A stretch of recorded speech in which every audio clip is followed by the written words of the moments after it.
Thank you. Thank you so much. I appreciate it. Y'all are so nice to me. Thank you. Method to my madness. Thank you for the super chat. There goes my baby. Happy Friday, boo and chat. Girl, listen, when I saw you say happy Friday, I had to check my watch. I said, what today is? Girl, you is giving us the days already go by fast. Method to my madness, girl. Today is Thursday, right? Ain't it, y'all? Yeah, it's Thursday, girl. What is you saying? But thank you so much, Method to my madness. I get it. It was a little flip up. You know, it is what it is. Thank you so much. Bree, what's up, boo-boo? Thank you for being a member for 11 months. Almost a year. Love it here. Hashtag Acorn. Of course, girl. Hashtag Acorn. Friday Eve, we'll take it, Spinelli. We'll take a Friday Eve. We'll take a Friday Eve. We love it around here at the dollhouse. You know what I'm saying? But girl, let's get into this show. We got a few things to discuss, okay?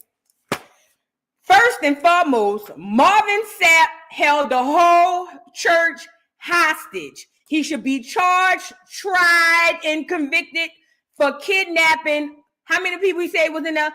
2,000 people. Yes, he should. He kidnapped the whole church for $4,000. That's robbery. So we have kidnapping, robbery, a little razzle dazzle of extortion, and a whole lot of emotional distress. And I think he needs to be in prison. Listen, I don't care what y'all say. Girl, you cannot hold me hostage, girl. That is kidnapping. He needs to be in prison. Life. And I have a backstory. 40,000 what it was. I have a backstory on Marvin Sapp, baby. Yes, I do. Oh, and he kidnapped the people online too. I forgot it was some people online. If you was online, I'm about to see if I can lie and say I was online. I'm about to see if I can lie and say I was online. I felt kidnapped, emotional distress. I want him in jail. Prison life. Never getting home. Never coming home. Never would have made it home. You're never coming home. That's what I want. I don't care what nobody say. And I have personal a story for that. We gonna get to it, but put him on to the side. Speaking of whack pastors, TD, take that, is around here doing press talking about he had a heart attack that time he was sitting on stage and almost went on to glory. Now, I don't know if that's what really happened. Part of me feel like he's just trying to get a little sympathy because he want us to care, but take that. We don't care about you neither. You and Warren Sapp, not Warren, that's the football player. Marvin Sapp need to be in prison together, but we gonna get to it. Also, Sexxy Red got sued by her grandma. The grandma said Sexxy Red told all her fans to go beat her up, and she had to move and won $5 million. I see. Oh, Renny Rucci responds to the backlash or to the whole response of her boyfriend kicking her out / baby daddy. Jasmine Crockett characterizing black women again, and now she done stepped in a big old pile of doo-doo, calling Gregg Abbot the governor Hot Wheels. It's a lot going on. Who else we got on here? Adam 22, fake arrests allegedly, but fake arrests to make it seem like he's arrested because you know all of that stuff happened on them podcasts that got Big U and all them locked up. Okay, we gonna get into it, and plus we're gonna tap back into these black passing tethers that have the same podcast, but we just don't see it. We gonna get into it. Y'all get in here and get the likes up on the video. You know what? Like the video. Hold on 1 second. I got another comment. Tiffany Willis, thank you for being a member for 3 months. Hey boo, do you have any idea what Educational Friday is going to be on? So this is how I do Educational Friday. I have a whole list of topics and I have lists, right?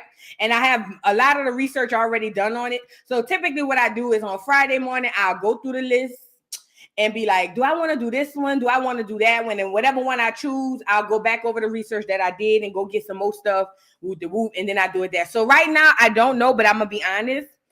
I could tell you, somebody sent me a super chat. A cash app. Thank you, Lala. Thank you for the cash app. Somebody else has sent me one too. Hold on. Christopher, thank you for the cash app. Aja, Sean, Deidre, Mildred, Cameron Collins, Jalen, and Lala. Yeah, thank you for the super chat. I appreciate y'all. But where was I going? Some of the topics I have already in the queue, and y'all let me know if any of these, strike y'all in any way. But some of the topics I already have in the queue are the Mississippian Panthers that we talked about recently, the Washington Nation. I also have what was it? We did the Blackburn riots. So I was thinking about the 1924 Racial Integrity Act, the Native American Party, because that's different from the $5 footlong y'all see there. John Horse, who was an Indian black person, who basically was like the Harriet Tubman that wasn't popular. Did y'all know about them? John Horse. I was thinking about him. He freed a lot of black people. Who else I got? The Million. No, I don't know if I'm gonna do the Million Youth March, but Mound Bayou Railroad, Moors and masonry. Like I don't know. It just, if y'all send me some topics to look up or look at, I'll take that too. Send it to my email, voodoodollpodcast@gmail.com. I'll definitely look into them, because y'all let me know what y'all want to dig into, and we'll definitely do it. So just let me know. Thank you, Tiffany, for being a member for 3 months. And thank you for the super chat. I hope I get this story wrong, but isn't Marvin a little loose-wristed? Allegedly. Or am I thinking about someone else? What's up, Acorn? Girl, allegedly, but aren't they all?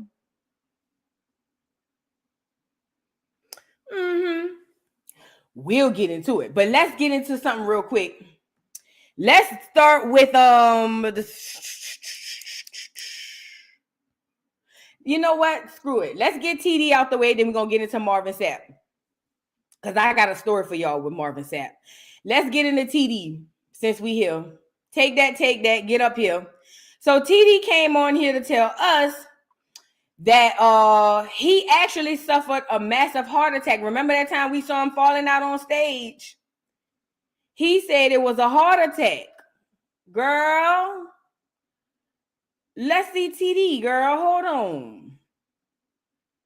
So TD said he had a heart attack that day. Because I thought it was like stroke, but it turns out he had a heart attack according to him. Now, he had to leave, talking about emergency services and all that had to come get him, but he wouldn't say what really happened. He did go so far as to come out and say, I had a health issue. It was an emergency, whoop, but I'm okay. He never wanted to get into what exactly it was. So then we fast forward here. It says, in an interview with the Today Show, Bishop Jakes revealed that he suffered a massive heart attack. He said, I didn't really realize what was happening to me on stage until I got into the hospital in an ambulance, and fussing that it happened on stage, by the way, because I didn't want it to happen. And the doctor leaned over my ear and said, you had a massive heart attack. It says Bishop Jakes continued to explain that he didn't realize what was happening at the moment because he didn't experience any of the symptoms. No numbness, no sharp pain, no anything. I just kind of drifted off to sleep. I didn't know what it was, but I almost died, he said. While reflecting on the terrifying moment, Bishop Jakes thanks those who sent their prayers during the moment and during his recovery. Let's get into what he said over there on the Today Show. Did happen to you that morning on stage? I didn't really realize what was happening to me on stage until I got to the hospital in an ambulance, and fussing that it happened on stage, by the way, because I didn't want it to happen. And the doctor leaned over my ear and said, you'd had a massive heart attack. And the reason I didn't realize it is because I had none of the symptoms that they say, no numbness, no sharp pain, no anything. I just kind of drifted off to sleep. I didn't know what it was, but I almost died. Massive heart attack. He said 5 minutes later, I'd have been dead on arrival. The right side of my heart had completely stopped getting blood at all. And as long as I was up preaching, I felt fine. But when I sat down, the adrenaline dropped, and it exposed the fact that I was preaching with half of my heart closed through a clot. And they had to go get it. And it was an amazing. What did happen to you that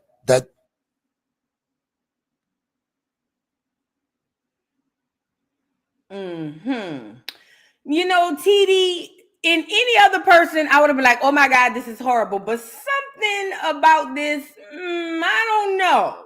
But we're going to go with the move because that's what you said, okay? Now, TD said he had a massive heart attack, a blood clot, and half of his heart wasn't working. Well, how was you running around here, bro?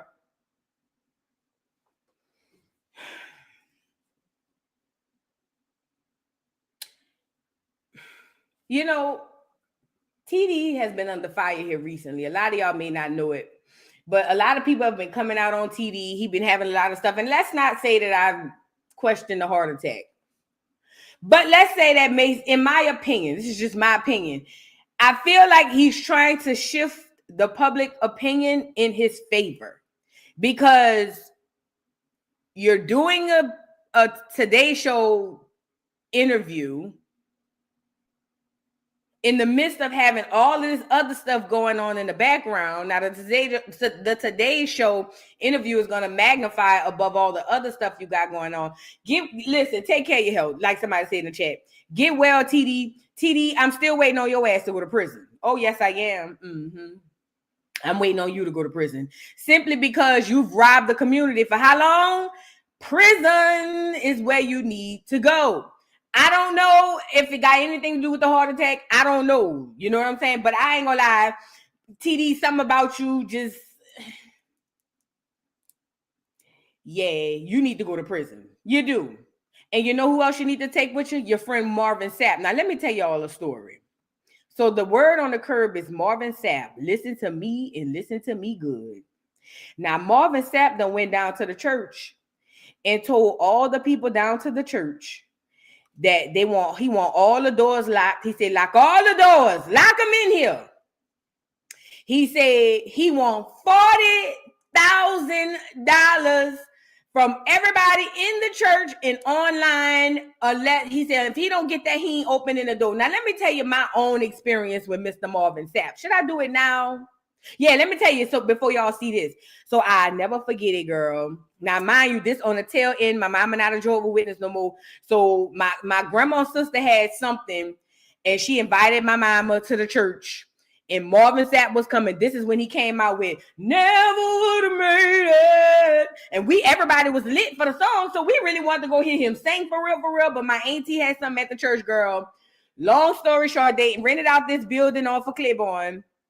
And we get down to the church, girl. This is a true story. The Most High can strike me down if I'm lying. I know my life is funny, girl, but this is a true story. Listen to this story. So, girl, we get there. Mind you, we hadn't been in a Baptist church in scolds and blows because we've been Jehovah's Witness. And that is Jehovah's Witness. They don't pass no collection plates around. They have the box in the front, and they say if you want to give an offering, you can. But they don't pass no collection plates around. So we had been out of that culture because we had been Jehovah's Witness. So, girl, we get there. First speaker come up, first pastor come up, they pass the plate around, boom, boom, boom, boom, boom. Second pastor come up, they pass the plate around, boom, boom, boom. Now, mind you, last time I had been into a Baptist church, they just passed it around, but I didn't know that in this time that these people have goals. So they'll say, hey, I need 10 people to come and give me $10,000. And this was the worst part. I'm watching people, and they said, we take checks and everything. I'm watching people get up with their checks, girl, for $10,000. And I'm saying, what? Oh, they said 5 people for $10,000. We need 10 people to give me $5,000. And people going up there with their checkbook, girl. And I'm saying, wait a minute. But girl, long story short, it went from $10,000 all the way down to $1. And I never forget it, girl. Me and my mama sitting next to each other. Girl, so this old lady was sitting next to me. Now, I only had $5, but he wasn't about to get my 5. So what I did was I balled up $1. Like I put it in a little, whoop-de-whoop. And I said, well, I guess I'm going to get up there and go give my money. Now, mind you, Marvin Sapp had come in. This is before, I want to say he sang. Yeah, this is before he sang. And this what he told us.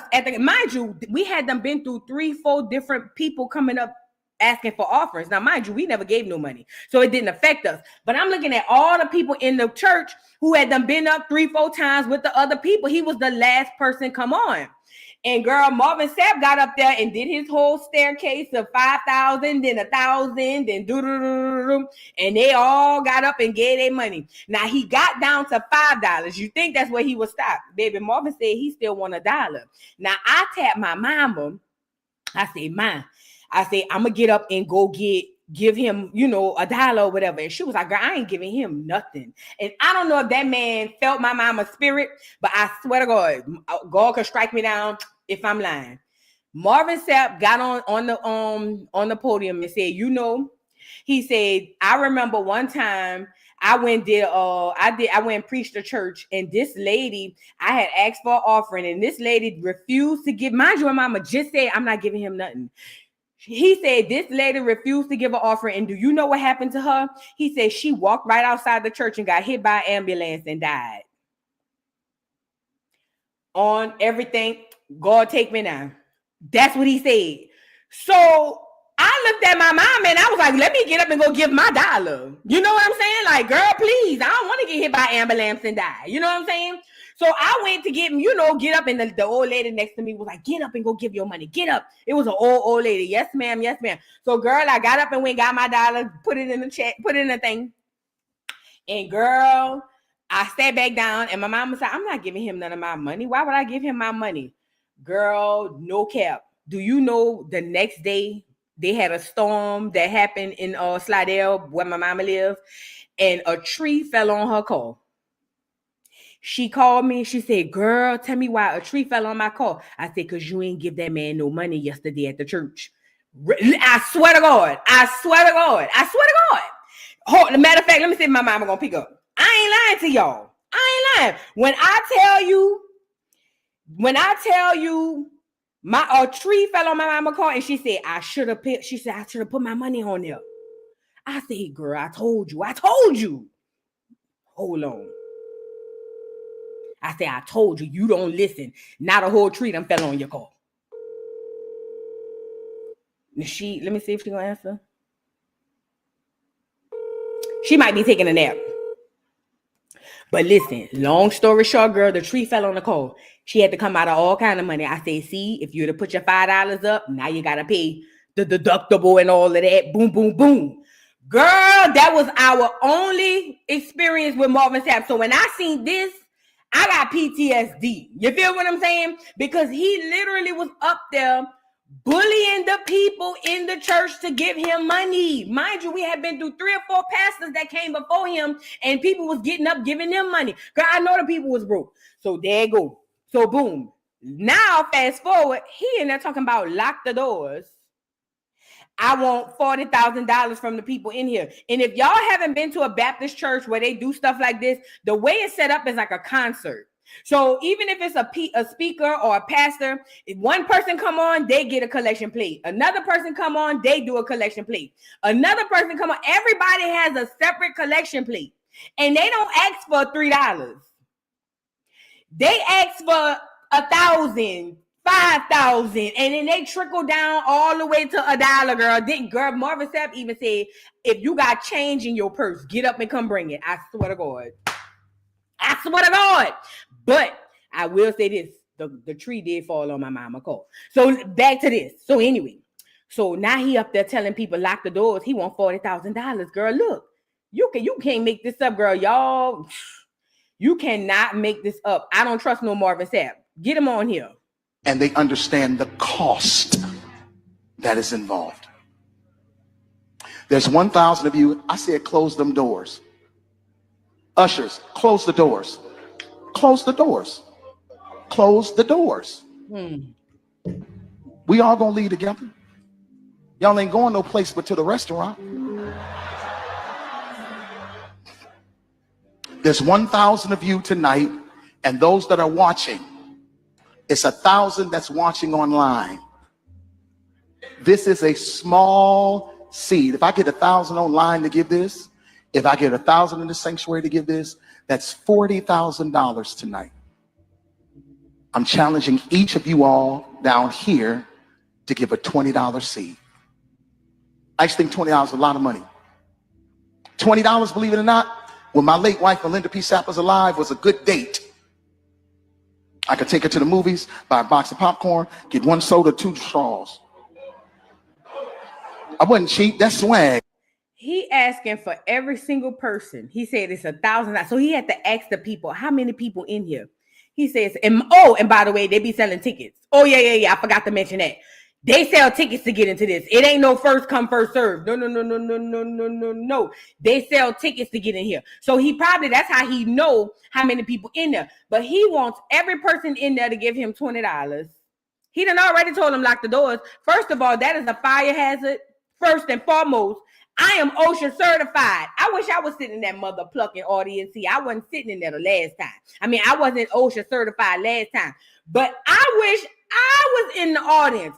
I would have wrote the whole church up. I am a 10-hour certified OSHA servant, and I know you cannot lock no doors. Did y'all not see Fair East Side? You know what I'm saying? I'm telling you, girl, even on the movie, they told him he couldn't lock the doors to keep the churn inside. I'm telling you, that is a fire hazard. I wish I would have been in that goddamn audience. I would have wrote the whole church up. The whole church. I don't care who in there. Jesus Christ could have been in there. He would have got rolled up too. Oh, you're going to let him lock the doors? Good. Lean on me. That's the movie. Yeah. So he wanted to lock the doors and say, everybody in there give him $20. What about the churn? The churn ain't got $20. Kidnapping. Hostage. Hey, I was looking in her eyes. She's looking in mine. Can't do that no more.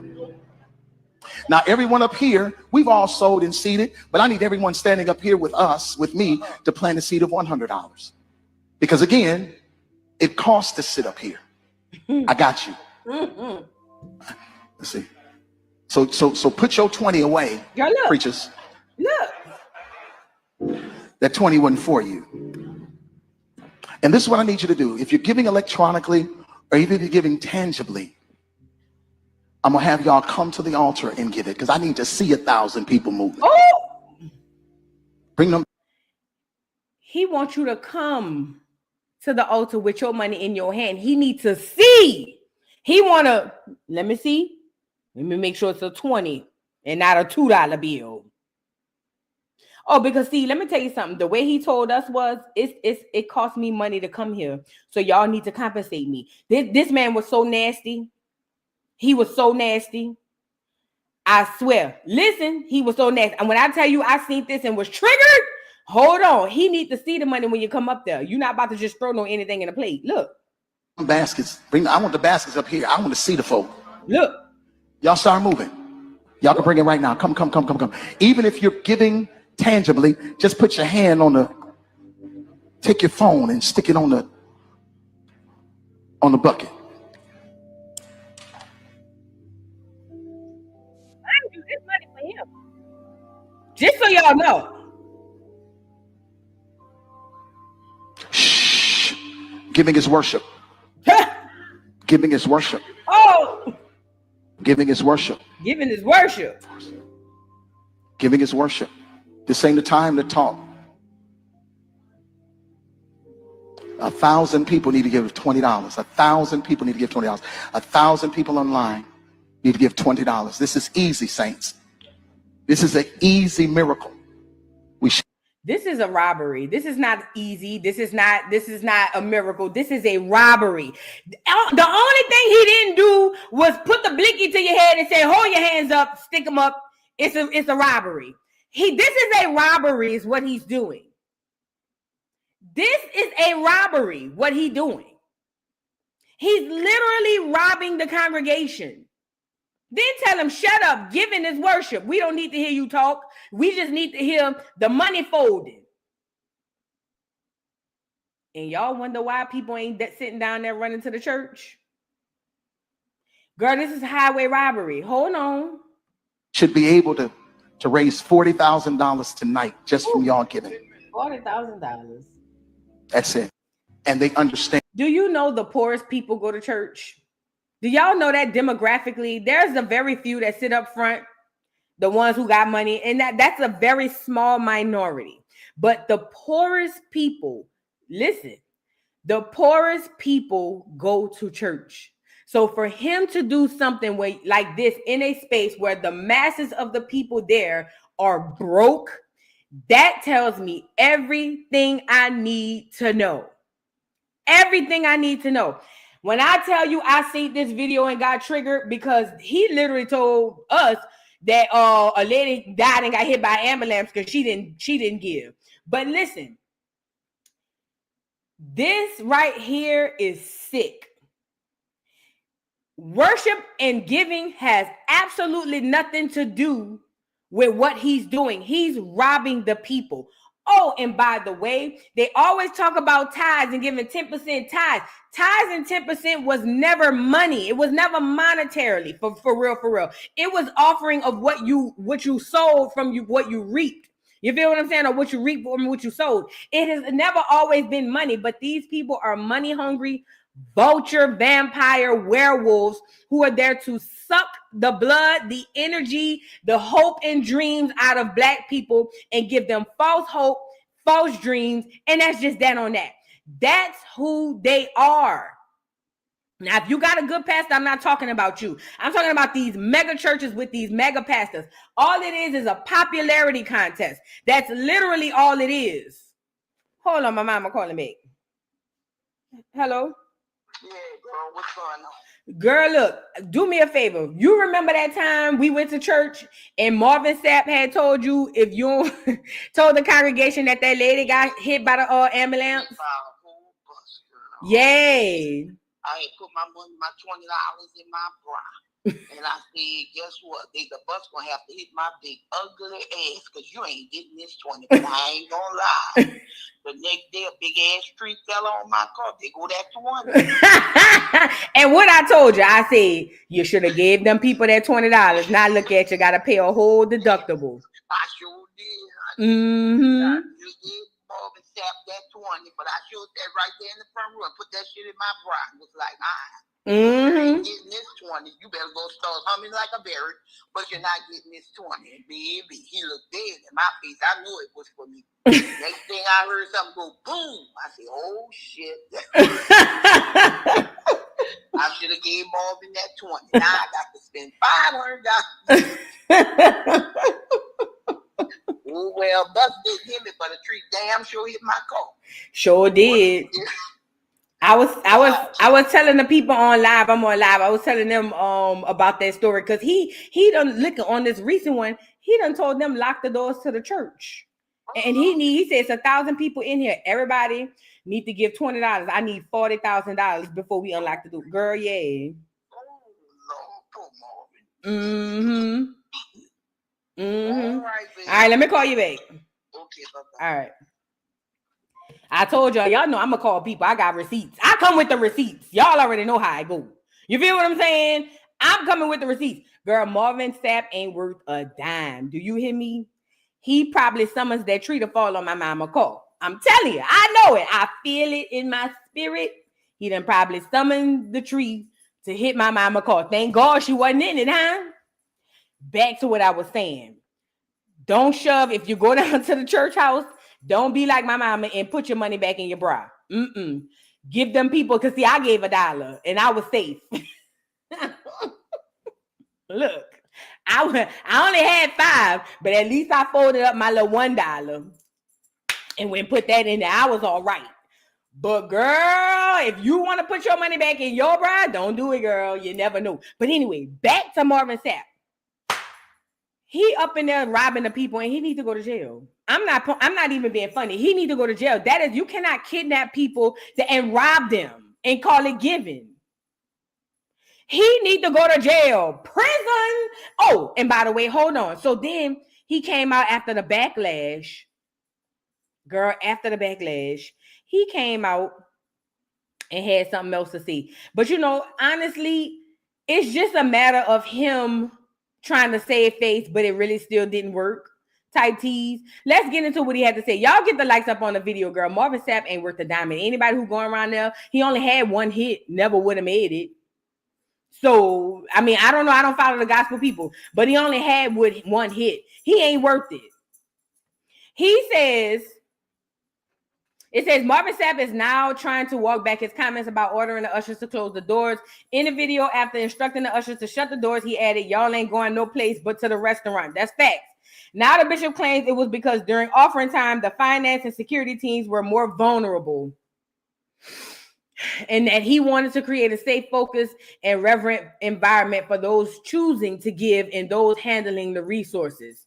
Boy, bye. Let's get into it. He says, let's add context to the clip on social media. Recently, a clip has gone viral of me challenging 2,000 individuals virtually and in person to plant a seed of $20 during an international gathering held at a convention center with over 4,000 people in attendance that evening, plus virtual viewers. He says, in the same moment, I also challenge leadership to lead by example by sowing $100. He says, that evening, I personally gave much more. Bull crap.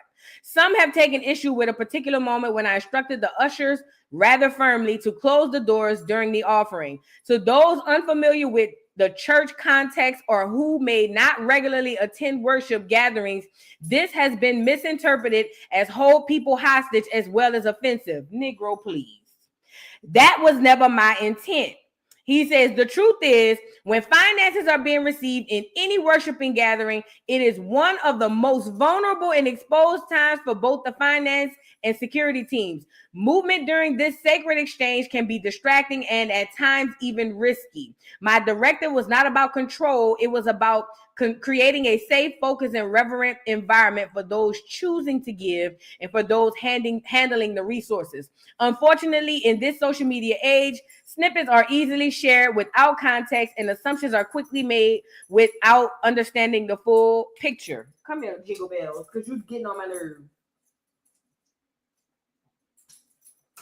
Then he says, churches have budgets and people have budgets as the assigned ministerial gift for this international gathering. One of the responsibilities was to help raise the conference budget. That's not manipulation. It's stewardship. Bull crap. Who was down at the church? I wish somebody in the chat was at the church. Bull crap. Bull crap. I'm not reading all of that. Because he's talking about 1 Chronicles 29. We had a powerful month. I don't want to hear all that ugly ass shit. Nigga, you held them people hostage and you need to go to jail. I said what I said. I'm not reading no doggone, no short story about how you didn't hold nobody hostage. Yes, you did. And I wish I was in the church. Oh, I wish I could prove. I wish I knew somebody who knew how to hack or do some type of virtual stuff that could get me to say I was online. Oh, yeah. I want to start a class action lawsuit. But everybody who was at the church, I want to start a class action lawsuit against Marvin Sapp. And I want us to go down to the police and file charges. He on here talking about that wasn't what it was. It's people not familiar with the church culture. This ain't got nothing to do with church culture. We all Negroes, and we done all been around strife and terrorism. And I know a robbery when I see one. Nigga, you was in there robbing them people, Marvin Sapp, you funky bastard. It's survival.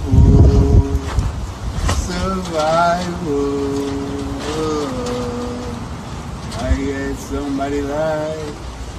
Smells like somebody lied. It was all a lie.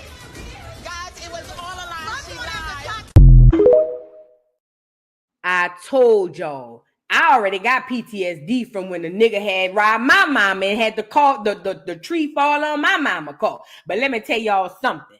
I am not gonna let this slide. If you was down to the church when he held you hostage, down there, lock your hands up behind your back and put zip ties on them, because we gonna go there. We're gonna say mentally, it felt like he put zip ties on our hands and socks in our mouth and we couldn't speak. Remember, he said, shh, I don't want to hear no talking. Worshiping is giving or something like that. Giving is worshiping. We want to say mentally. Listen, if you was down to the church, I'm giving you the game. Mentally, we felt like when they said lock the door, they put handcuffs behind our back. And then we also felt like they put a gag in our mouth, tied with a ball, no diddy, and we couldn't speak. And we were forced to give our money. Okay? That's what we going with it. that nigga need to go to prison for life. And I said what I said.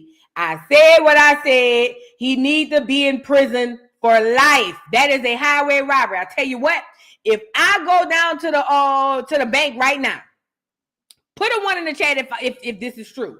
If I go down to the bank and I write a note that say, give me all your money right now, and I hand it to the lady. No gun, no knife, no weapon. Is that robbery? Put it in the chat. If it's robbery, put a 1. If it's not robbery, put a 2. Because guess what? I done seen people go to jail for robbery for less. That nigga talking about lock the doors, he needs to go to prison forever. Forever. Robbery carries up to 99 years. Lock his ass up. Lock him up. Lock him up. That's how I feel about it. That's robbery. That's robbery. Hostage, holding hostage, kidnapping. That's all of the above. He need to go to jail. He need to go to jail. Yes, Screen Queen, he need life. No pass go, no possibility of parole, and damn sure don't collect $200. He done collected enough money. You feel what I'm saying? Mm-hmm. Tiffany Willis, thank you. Oh, I think I read this one already. Sharjay, thank you for the super chat. Boo, you would have took out your ATM card due to PTSD. I would have had to, but then I would have came back and filed charges. Yes, I would have. I would have pulled out my little ATM, did my little tap. Then I would have went back and filed charges and say I got robbed. Because I know robbery when I see it. I know it when I see it. Olivia Dreams, thank you for the super chat. Talking about a damn budget. We not paying the church bills. The F. That's the thing. The church bills is already paid. When people realize that churches have 501c3s and they get so much tax break, they don't even pay taxes for real. And then they get all these different type of grants and provisions. Girl, the church budget is already paid. When them people be sitting that money up there, people, they tell y'all that's for the church. Girl, please. That's to go in them people's pockets. And then they cover it, washing the money by selling books. Talking about, oh, I sold a book. You ain't selling no goddamn book, nigga. Ain't that many people bought that regular ass book. They just taking your money, saying they washing it, girl, money laundering and all of that. A time. Chosen One, thank you for the super chat. He didn't rob anyone. He conned people out of their money. You must remember, a robber will run away, whereas a con artist will walk away. Facts.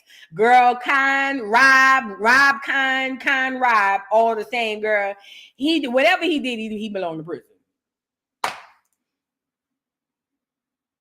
Whatever he did, he belonged in prison. And I said it. And he not about to walk his way out of it by talking about church culture. This ain't got nothing to do with church culture. I know a robber when I see one.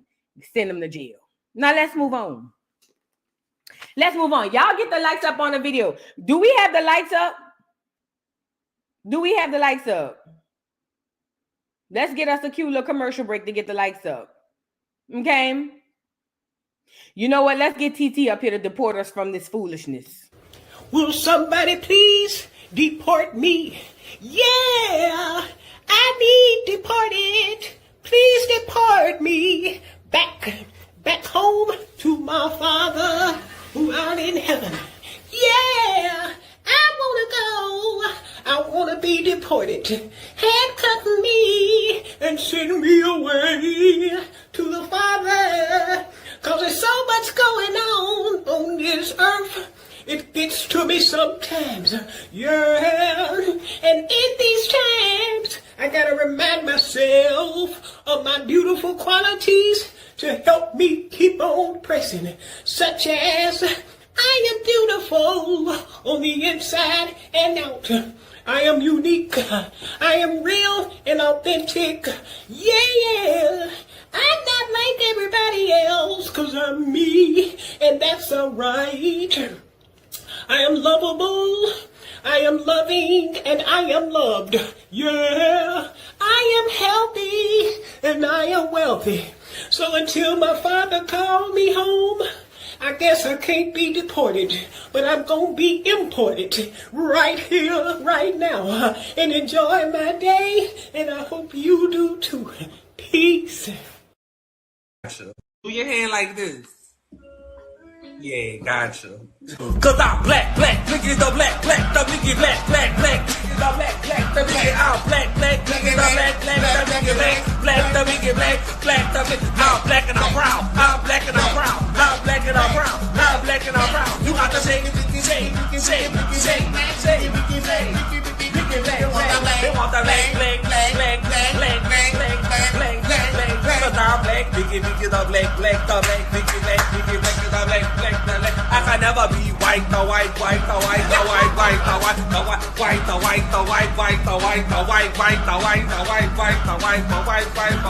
Shake if the leg, wiggle lift the leg, bounce lift the leg, hustle lift the leg. If the leg is around, let me see you put your hands up.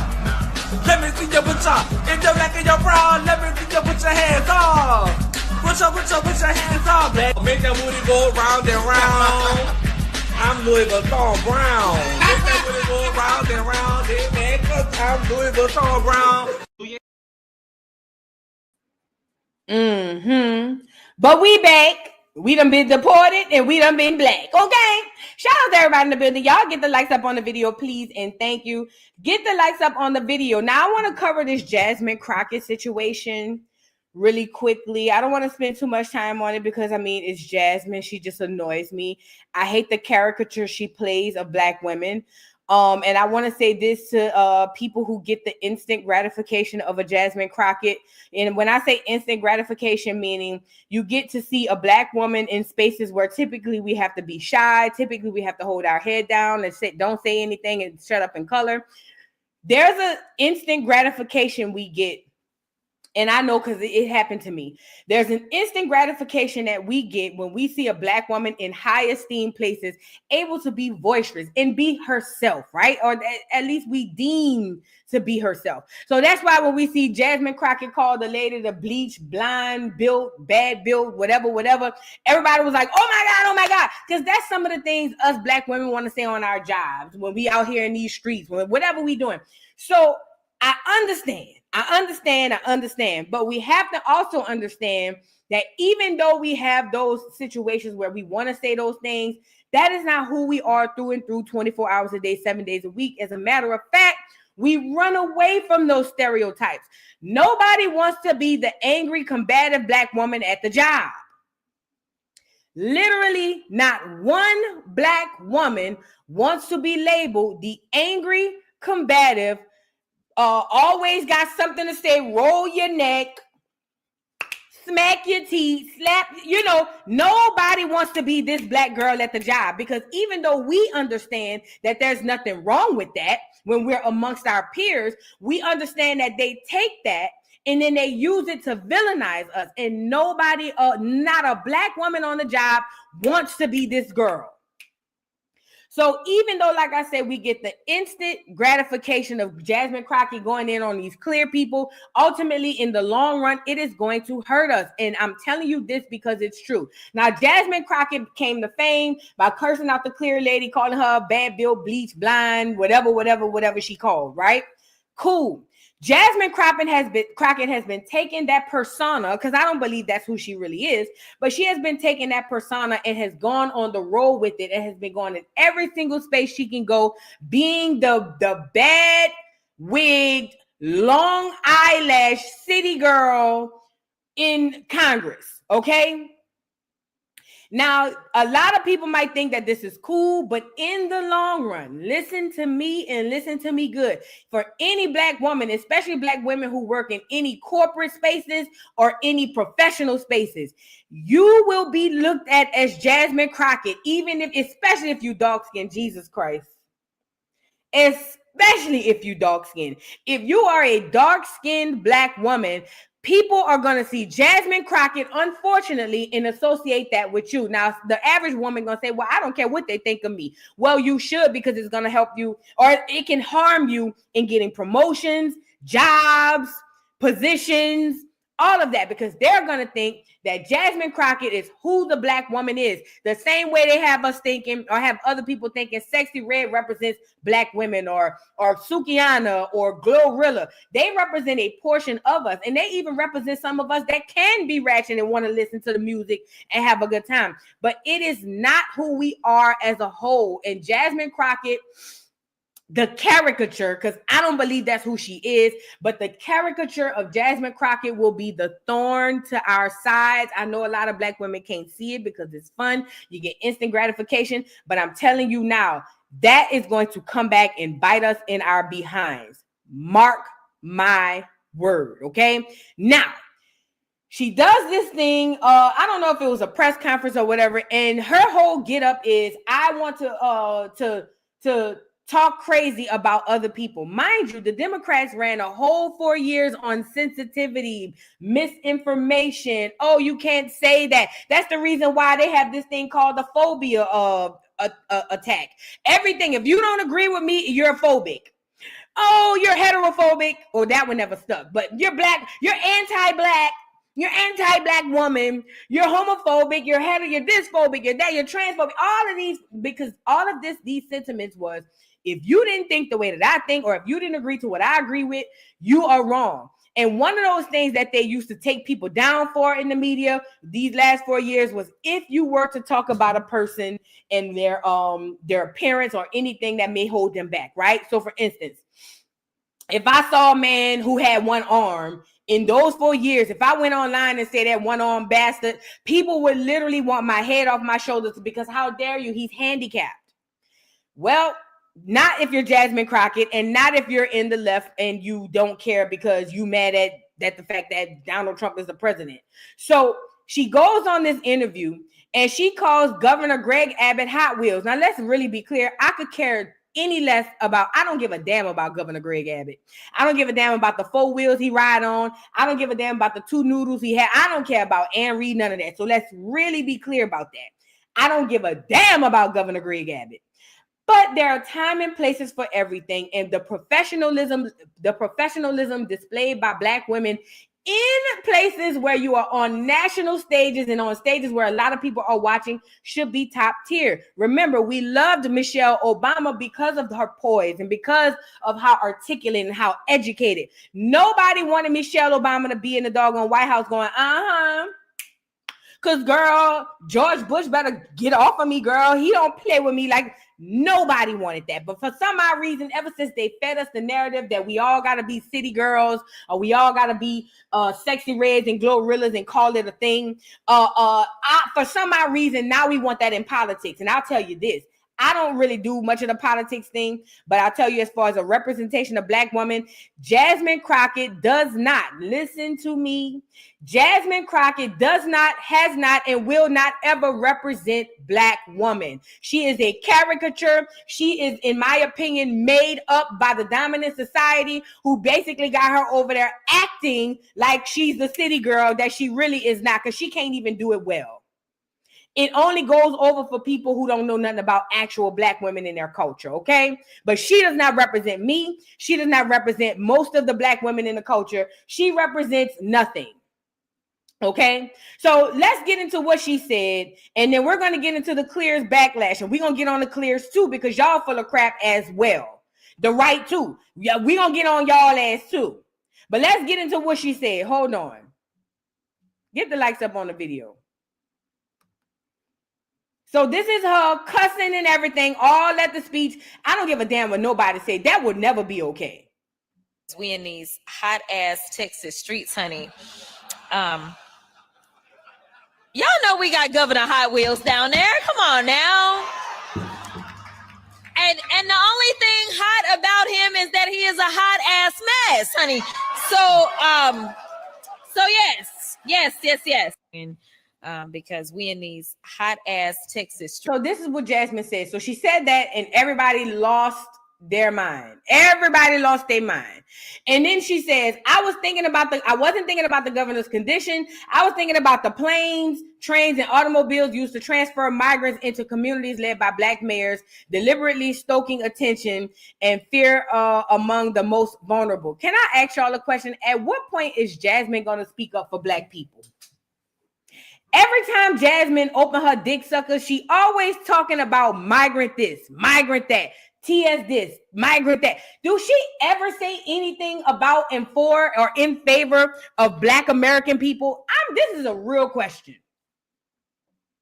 I have never seen her go to bat for Black Americans, and she's supposed to allegedly be one. How come every time she opening her mouth, she talking about everybody except us?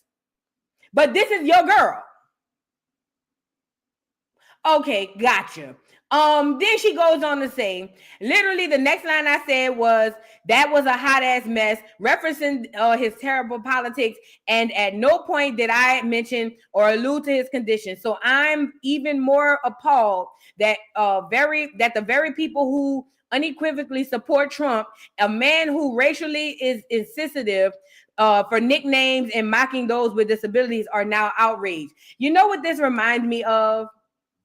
Y'all ever had two kids that got in trouble and you see one doing something that he shouldn't have been doing and you grab him and say, why did you do that? And then they look and say, but JC was doing it too. What's your next response? I don't give a damn what he do. Why are you doing it? That's what it reminds me of. So when I hear people, oh, but when Trump was mocking the handicap, they fried his orange ass up for that. They fried him up for that. They fried him up for that. So just because Trump does it, that means Jasmine, the so-called representation for Black women, she should be up there doing, I can't stand this lady. I really wish, but I know if it wasn't her, they'll find somebody else to do it. I can't stand this lady. And people really is in here with the but they did it too attitude. Well, when Trump did it or when this one did it, who cares? They are not your representation. I'm talking about for the people who like her. They are not your representation. Jasmine is. And God forbid, one of the clear people would have came on here and said, y'all know it's real dark over there by Jasmine Crockett house. Y'all would have lost your minds. I despise it. And I despise her. So now here come the right wing. And y'all lame as hell too for the right people on the right. Especially the clear people on the right. I can't believe she said this. This has to stop. Shut y'all ass up. Listen, this whole political stage, heavy on the stage, light on the political piece. This whole political stage is full of crap. The right don't give a damn about the left. And the left don't give a damn about the right. All they doing is tug-of-warring the people back and forth. That's all. Emotionally, spiritually, mentally, physically. Tug-of-warring the people back and forth. See, y'all hate them. And then the people on that side, see, y'all look what they did. Y'all need to hate them. And it's sick and it's disgusting. The right don't have no room to point the left at something happening on the left and the left vice versa. It's just annoying when you're watching it from the outside, okay? So, boom. Now they all up in arms talking about they want to file stuff on her. Hold on, let's get to it. They talking about filing all type of like paperwork on her. It says Representative Randy Weber files a censure resolution against Representative Jasmine Crockett after she called Governor Gregg Abbott Governor Hot Wheels. And let me say this too. I don't know what a censure resolution is, but the biggest censorship happened in the last 4 years. It ain't no fun when the rabbit got the gun. They're using your tactics on you. Randy Weber, I don't even know who this clear man is. He looked like he almost to the grave. But he says, I have officially filed the censored resolution against Representative Jasmine Crockett. She must be censored and held accountable for those venomous rhetoric she spewed as a representative of the Democratic Party. So here is the paperwork that he filed. Can I see this? Let me see if I can see this on my phone. I might can see it better on my phone. What is this on? The neighborhood talk? I might can see it better on my phone. Listen. It's just sick on both sides. It really is. And it's so annoying. It's so annoying. I don't give a damn about Gregg Abbott on no Hot Wheels. I could care less. But I just don't like that they're trying to make it be more than what it really is. And she, as a person who's supposed to be a professional, should not have got up there and said that. It says, whereas on March 22nd, 2025, Representative Jasmine Crockett of Texas spoke on human rights campaign event in a manner unbecoming of a member of Congress, calling the governor of Texas, Gregg Abbott, Governor Hot Wheels, and a hot ass mess. And whereas the remarks from Representative Crockett are discriminatory in nature and are the latest in a continued series of inappropriate comments expressed by Representative Crockett, such as May 16, 2024, during a bearing of the Committee of Oversight and Accountability, when Representative Crockett expanded inflammatory comments about the appearance of another member of Congress. Now, therefore, it be that Representative Jasmine Crockett of Texas be censored. Representative Jasmine Crockett forthwith present her in the well of the House of Representatives for the pronouncement.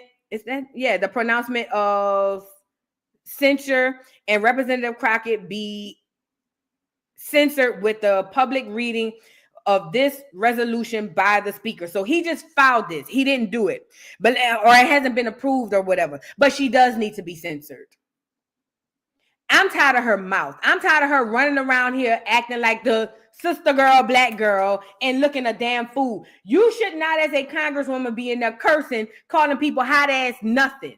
Screw the Hot Wheels comment. The way she's cursing is very unprofessional and unbecoming of a goddamn representative. And that's facts.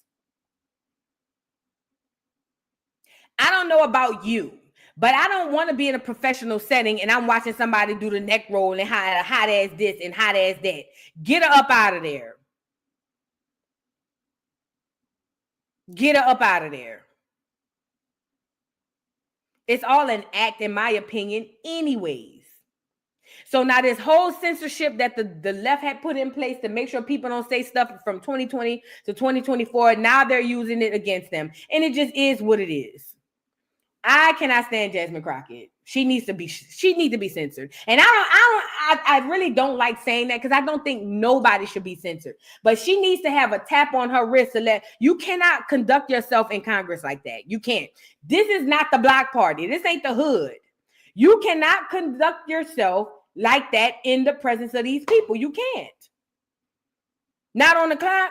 I can't go to work and tell the black man that work over me that I can't stand bitch ass nigga. I can't go to work and call him no bitch ass nigga. I would love to. I would love to go to work and say, you old ugly ass bitch ass nigga. I would love to do it, but I can't because there's a level of professionalism I must uphold while I'm working at them people jobs. And this is the same thing with her. She don't get no pass. She's just annoying, girl. Like, she just get on my nerves.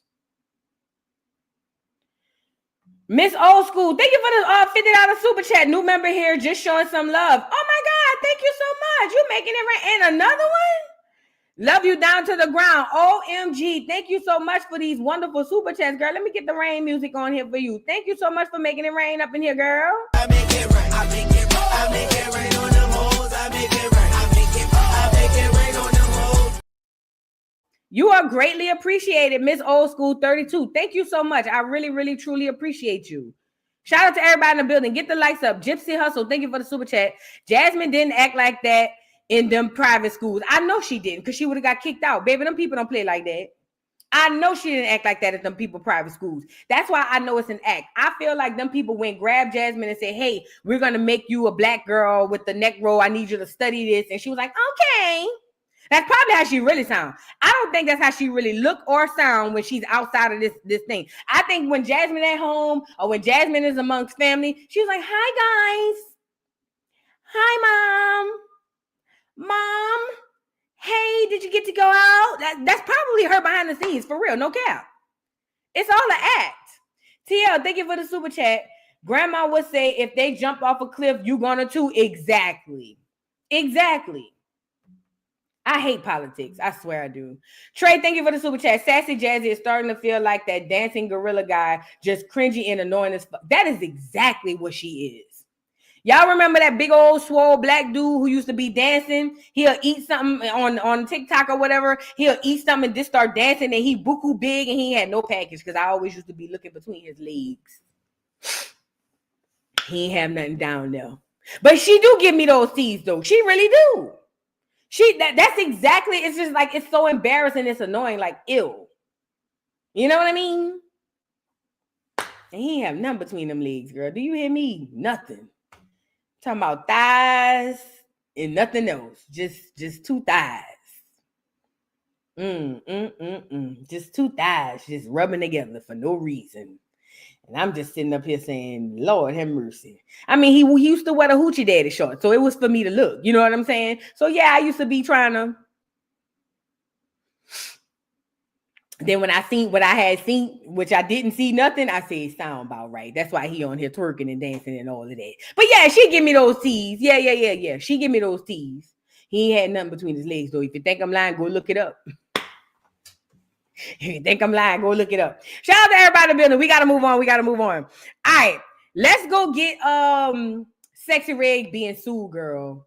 So according to the people, they say Sexy Red grandma suing her because they said the grandma said Sexy Red had told her fans to go and beat her grandma up, girl. Now this must be the grandma on the daddy side. You know, we typically close to the ones on the mama side.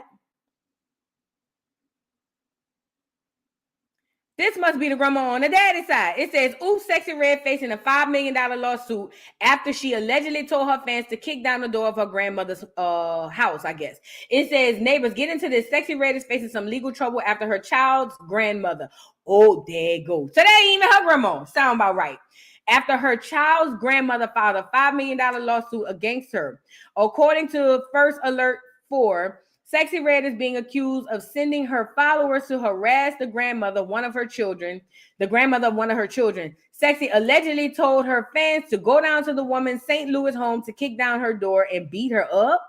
The grandmother, Nicole Barnes, claimed she and her family had to move for their safety, adding that she lives in constant fear and had to go to therapy for emotional distress. She's asking the court for $5 million. Girl, Sexy, you didn't tell them people go down there by your mother-in-law, did you? You didn't tell them people go down there by your mother-in-law, did you, Sexy? Girl, what's going on? Sexy, do your dance. Sexy Red slapped with a new lawsuit tonight. According to court documents, she's accused of calling on her followers to attack her child's grandmother. That suit filed on Monday says Sexy Red, whose legal name is Rennie Rori, asked her fans on social media to kick in the door of the grandmother's Hazelwood home. The suit also says the rapper asked her followers to beat the woman up. That woman, Nicole Barnes, says she and her family members had to move out of the home for their safety. She also says she lives in constant fear and had to go to therapy for emotional distress. Barnes is asking the court for $5 million in damages. Baby. Now, I don't know. The people, all the Sexy Red people said they ain't never seen this or heard nothing about this. I don't know. But Sexy, did you have them people telling people go down there and whip your baby grandma ass? If they whip the baby grandma ass, the baby ain't gonna have no grandma. And she looked like her name Janae too. She looked like her name Janae. When I look at it and they say Janae, I say that look like her name. Girl, listen, I don't know. I haven't seen anything surface. I ain't gonna lie, I kind of feel like a money grab, but then who knows? Maybe there's something that happened a while ago and nobody knows. I don't know. All I know is the people want Sexy Red money. She want $5 million. Who's the baby daddy and what he got to see? That's what I want to know. Where's the baby daddy, girl? Like, he just let you tell him people go beat up his mama? Well, Blueface let Krishan beat up his mama. So, you know, it's a new age with these churn. Who knows? You know what I'm saying? But girl, the lady said she had to move and need $5 million. My girl said emotional distress. Go ahead on, Grandma. I ain't even mad at you. Go ahead, get your coin, girl. I don't think it's gonna go nowhere though, because the lady probably don't have the lawyers to keep up with Sexy's lawyers. But I don't know. Maybe she found her a pro bono lawyer. Whew. Anyway, Sexy Red, don't be sending people around there by your child grandma. The baby ain't gonna have no more grandma. Okay. Let's move on. Now, I want to get to really quickly Adam 22. So, Adam 22. Okay, let's go back and forth. So, listen. Big U. Remember I told you I was following them too? Now, Big U is the Crip, Rolling 60 Crip over on the West Coast. I told you Big U and what's the boy name? Yella Beezy. They all got arrested in the same couple of days. Now, because this gonna move into something else. Hold on. The baby daddy locked up? Oh, no wonder. So look, So this what happened. So I told y'all they done arrested 2 Crips and they charging them all with RICOs. Now, Big U is alleged to have orchestrated the hit on Nipsey Hussle on the West Coast. Y'all remember Nip, the marathon continues and all of that. And then Yella Beezy was alleged to have orchestrated the hit on Mo 3. That's in Texas. But both of those guys are Crips. Now, I want to say they said Yella Beezy bonded out. I don't know if Big U bonded out. Y'all might have put it in the chat, but I'm not sure. But either way, they both is facing like some hard time, like life type T's or whatever. So long story short, remember I told y'all about these podcasts. I said, hey, bro, a lot of these podcasts are feds. We talked about Whack 100. We talked about Vlad. We all talked about Vlad. We talked about Vlad. We talked about Adam 22. I say all these podcasts, they get these clear men to get in front of us and they get us to spill our tea back and forth. And the next thing you know, people be indicted for the very thing they talked about on the podcast. Now, Vlad is a dead giveaway. Everybody in their mammy know Vlad is allegedly a fed. That's not even up for debate. But Adam 22 was another clear man who was able to slide under the radar. But there was another one that was under y'all nose. If it was a snake, it would have bit you. Listen, we have black passing tethers who are over there acting like they one of us, acting like they are for us. And these people are having people being indicted from their platforms as well. Who am I talking about, boo? Now we're going to get into, after we get to Adam 22, I told y'all about the real life street stars people. Ain't they Nigerian or something?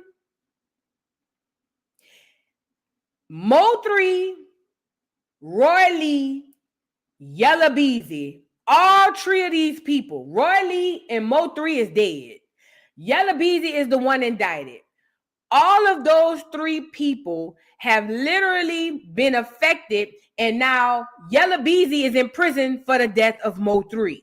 And the streets already know that, or feel like he had the hit on doggone Roy Lee.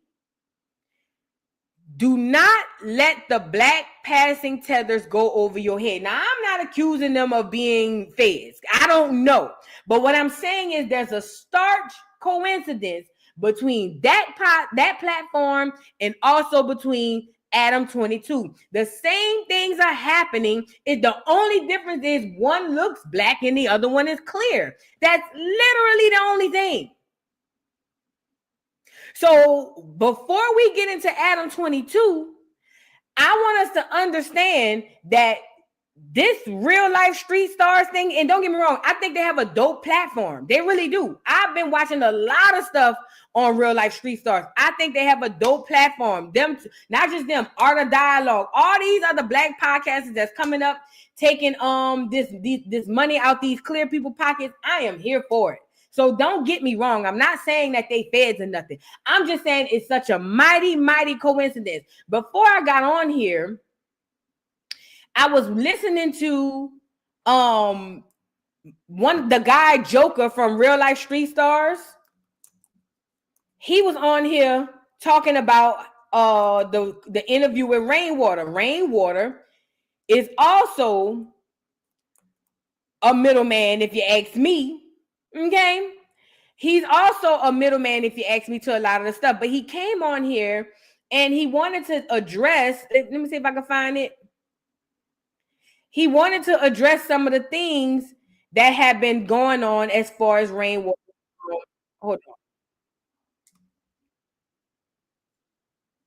Hold on. Now, this is independent of his what do you call it? Of his podcast. This is him speaking for him. But I noticed that he was coming up here to clear a lot of stuff up because we about to get on Adam 22 as well. But he was coming up here to clear a lot of stuff up. Check out some of the stuff he's saying. I'm telling you, again, I'm not saying that he's a fed. I don't know that to be a fact. I'm just saying I'm seeing a lot of coincidences here. And I think that y'all got to start looking into this stuff. Y'all absolutely have to start looking into this stuff. Look at some of the stuff he's saying. King Lean and all them. So I've been knowing all them guys.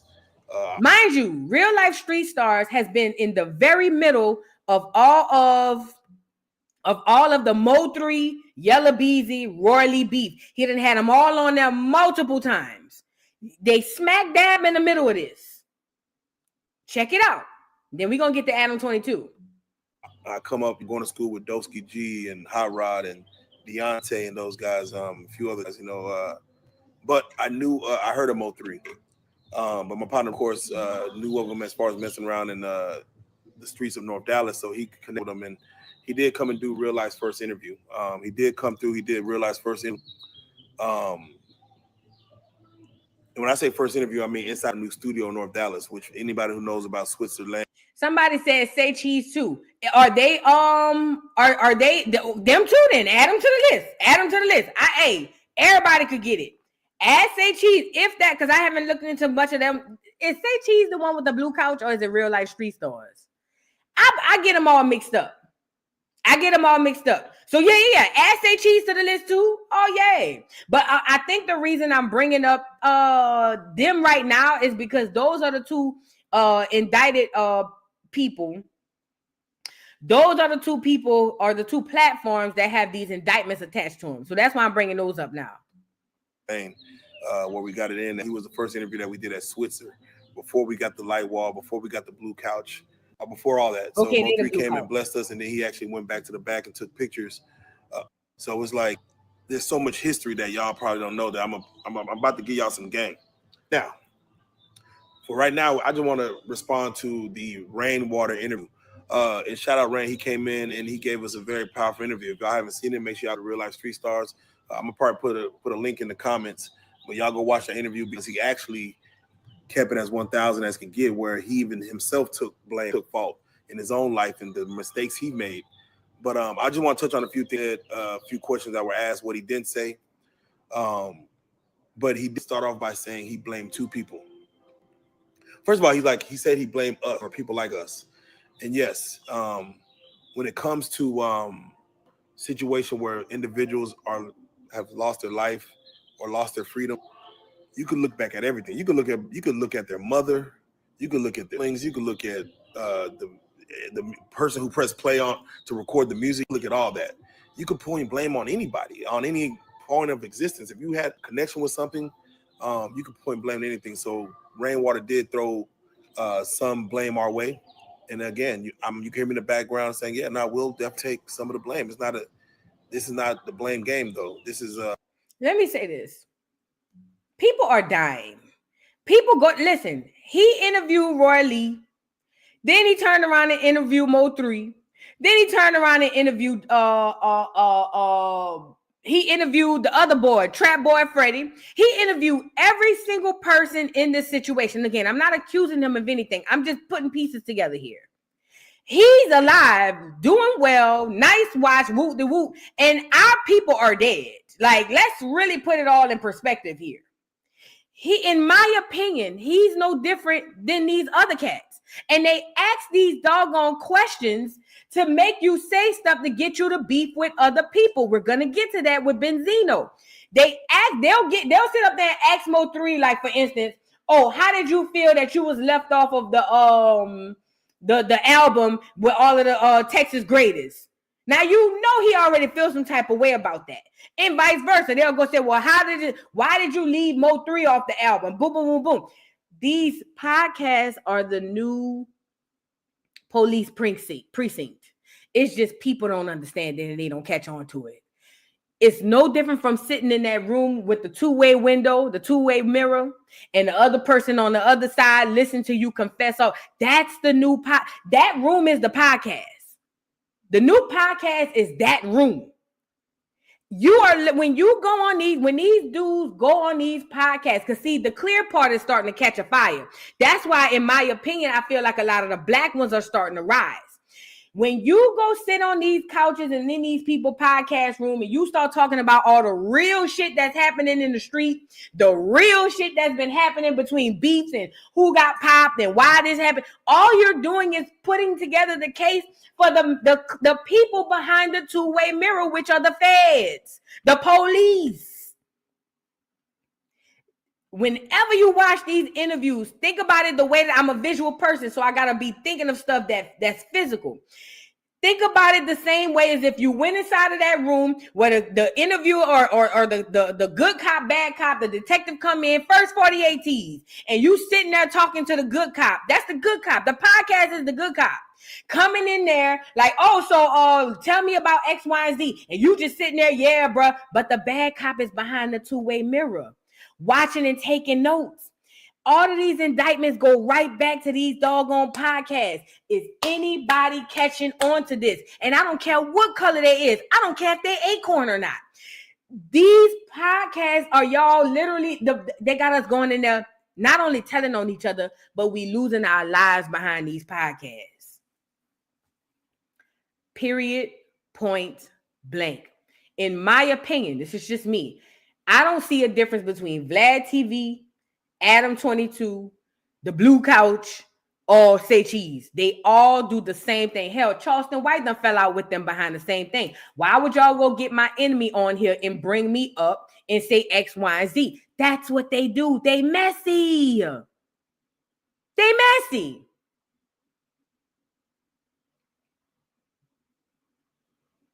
Y'all got to watch these podcasts.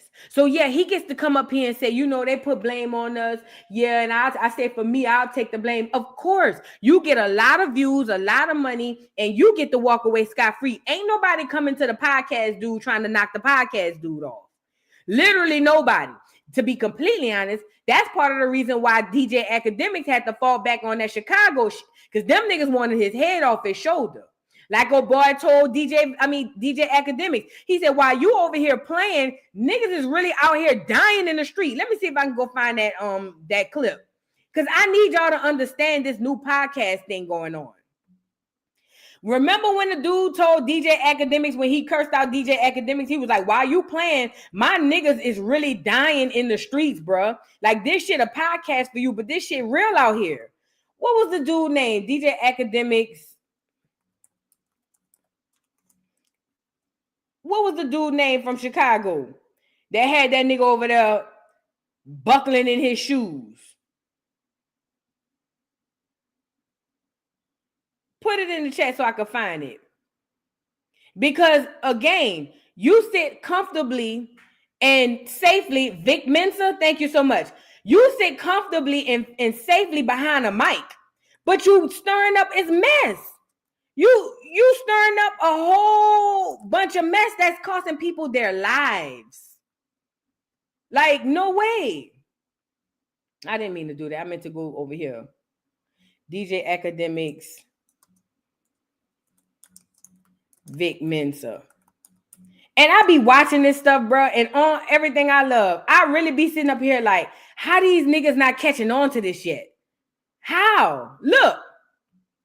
Niggas is really dying out here in these streets while the podcast dude get to go home, nice watch, nice chain, and get on here and be like, oh, you know, yeah, we might take a little part in it. Look.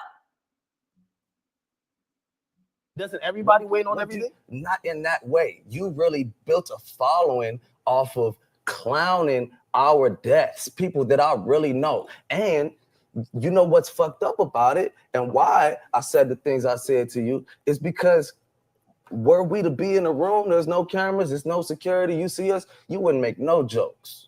You wouldn't make a single joke. Well, first of all, I gave an outside perspective. Would you make a joke? Would you make a joke? A joke about what? No, okay, give me some. Hey, don't waste my camera time. He wouldn't make the joke. You wouldn't make the joke. Wouldn't make the joke. So don't just be sitting like a fucking, you know, like an internet gangster. Talking about I've never making. I don't think you understand me, truth be told, because I never portray myself. And the reason I say that is because those are ballsy things to say. That you said those are ballsy things to say. Not. Do you know how much money DJ Academics made off the death and the unalive? Now, don't get me wrong. Let's really be clear.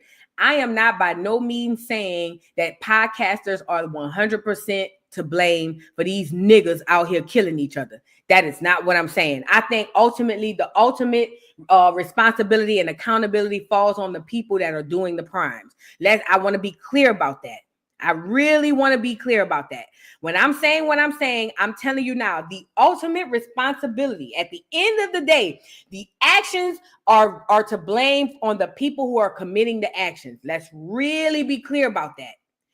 But I also, no, I'm going to just put a period on that. But I also want to add to that when you have podcasts and all these other people who are keeping up the mess and people are dying in the streets, but they get to walk away with millions and millions of dollars, change, jewelry, mansions, and all that stuff, that to me is no different from the so-called white supremacy that we think we have to run for, or that we have been running from and fighting and combating. What makes it different because he got melanin in his skin?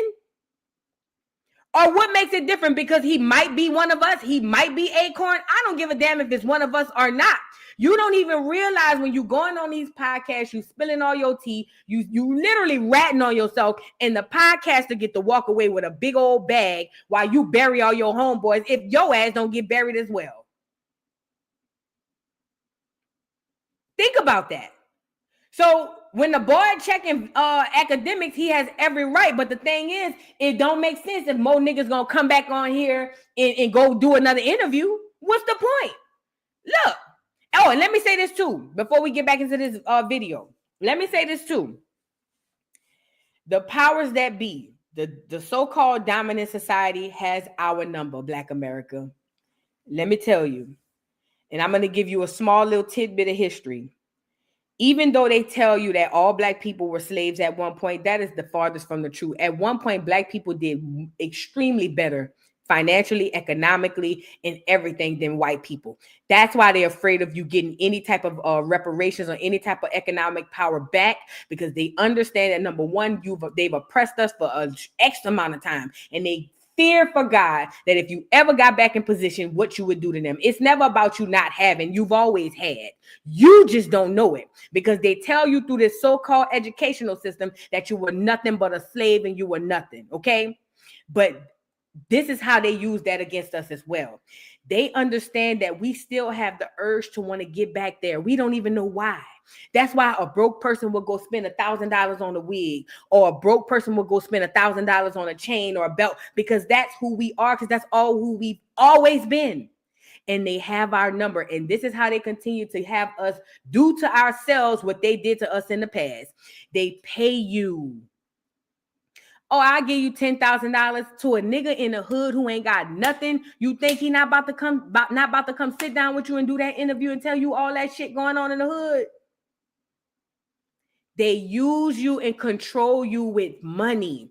This is how it works. So no matter if Vic say, you know what, niggas need to stop going up there, all they got to do is go to the next nigga with coin. And with these niggas, you ain't even got to get them 10. You can tell them 2,500. Nigga running up there with his head up to come tell you everything you need to know. That's how they control you. They control you, and you don't even know it subconsciously that the reason that you want so much, the reason that you flaunt so much, the reason that you would spend, Black women would spend their very last on our hair and our nails and our purses, is because that's who we've always been. Remember, the old school used to say, you've always been a king, you've always been a queen. That is meant in more than one way.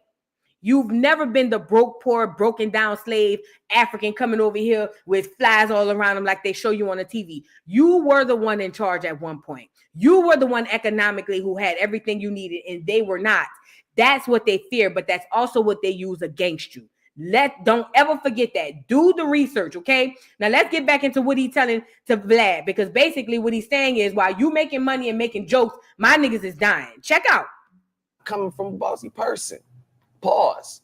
But those are brave things to say, and I don't take you for a brave man. I really think that that's cowardice. I think that entire perspective that I'm gonna make a life off of joking about these young Black men killing each other, that's coward shit, man. And you wouldn't say it to nobody when the cameras is on. Let me ask you a question. So you expected me to cover drill music, everything around it, but not like how do you cover that? Who told you to make a video series? You're not even from Chicago, called The War in Chirac, where you go into the smallest details of like murders. What is that like? That's giving me fed tease. I'm with the dude. Who authorized you to be the one to cover drill music? Nigga, first of all, you ain't even from Acorn. Let's start there first.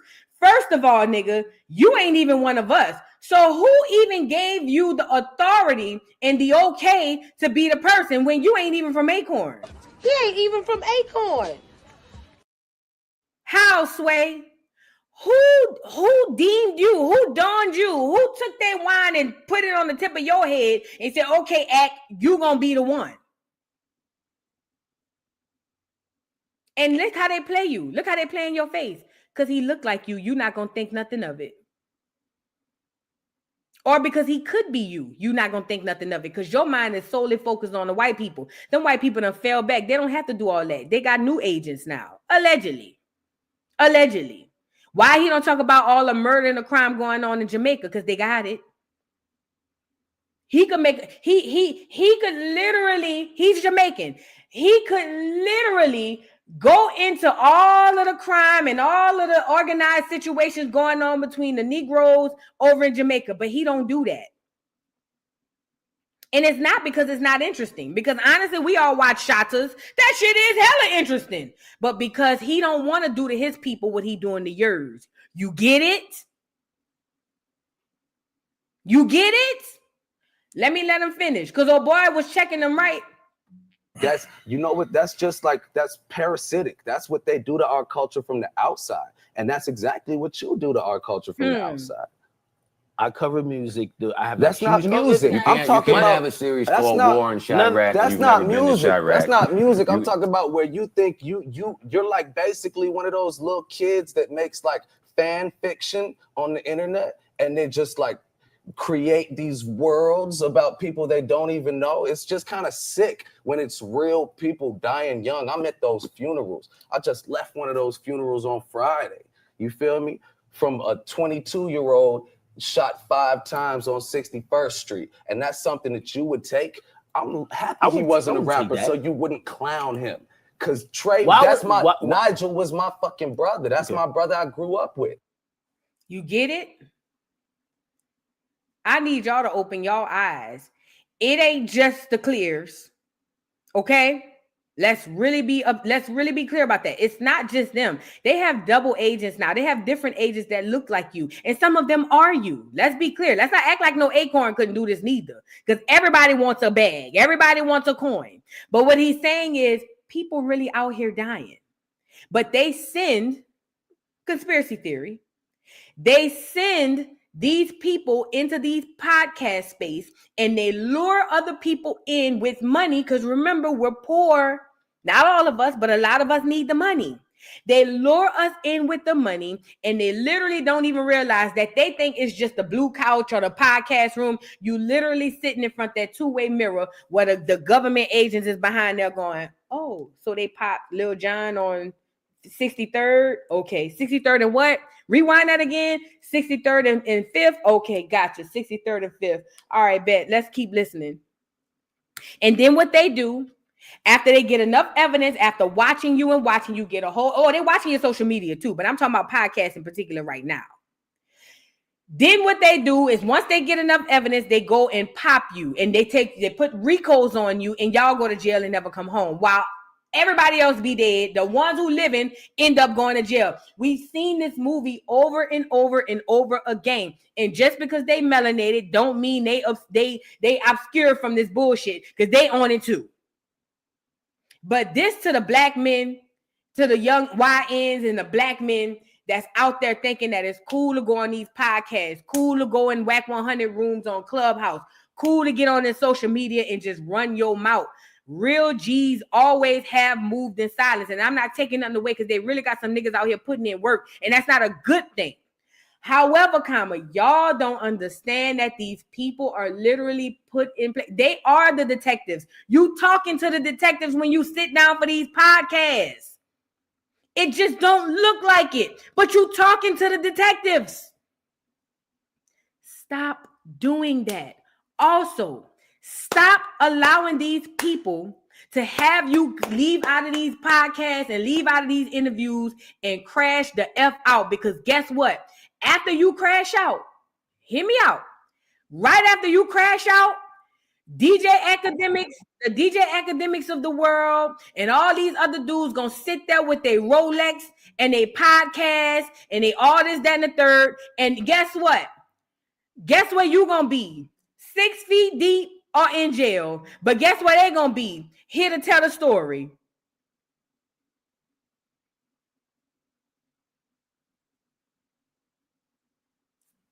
Let's move to Adam 22. Big U just got arrested up in the West Coast for allegedly setting up Nipsey Hussle, right? Big U was one of them people in and out of them podcasts. Adam 22 to be exact. Fuck the color shit. See, color racism is still alive. But I need my people really quickly. I need y'all to get your mind off of only color, because that's how they've been maneuvering to fool you this whole time. Because if you only think the enemy comes in a clear form, you're going to get caught up every single time. It won't fail. Every time you will get caught up. They're not using them no more like that. Now they're using people who look like me and you. So Big U goes to Adam 22. He got back and forth, all these podcasts coming up. It's good for entertainment because I listen to some of them too. So don't never get that twisted. But it's good for entertainment, but it's different because when I log off and when the video go off, I'm not dealing with what y'all niggas dealing with in these streets. Y'all really got to go outside to these niggas after y'all done said what y'all said on these podcasts. So Adam 22 was doing all of the interviews. That's another podcast hub over there on the West Coast. And Big U and all of them was going back and forth to these podcasts. Well, turns out Big U and them get arrested. Now, Whack 100 came out and said Adam 22 got arrested by the feds, but don't believe that hype, girl. That's just to cover him so it won't look like he snitched. Okay? I don't believe he was arrested. But Adam 22 has been notorious. He has been notorious. Let me get a picture of him up here. Adam 22 has been notorious, just like DJ Vlad, just like the Blue Couch, just like all these other places. He has been notorious for having people on his show, and then all of a sudden, indictments, people dying, all types of stuff, people getting jumped, people getting beat up. Now, I'm not accusing him of anything, but what I am saying is something in the milk ain't clean. Let's get a glimpse, of one of the interviews where one of the dudes checked Adam 22 for the exact same thing. Check it out. Hold on. Because it happens all the time. It literally happens all the time. But it's just that those things don't go viral. And look at the two feds sitting down with each other, Vlad and Adam 22. And he a freaky ass nigga. I'm talking about Adam 22. Look, peep out what old boy tell him. I saw this video that alleged that it was you involved in this crazy ass shootout. If that don't sound like a goddamn interrogation question, I don't know what it does. Listen to what he's saying. I saw this video that alleged that it was you involved in this crazy ass shootout. Don't they give you two-way mirror tees? Look. What was that situation?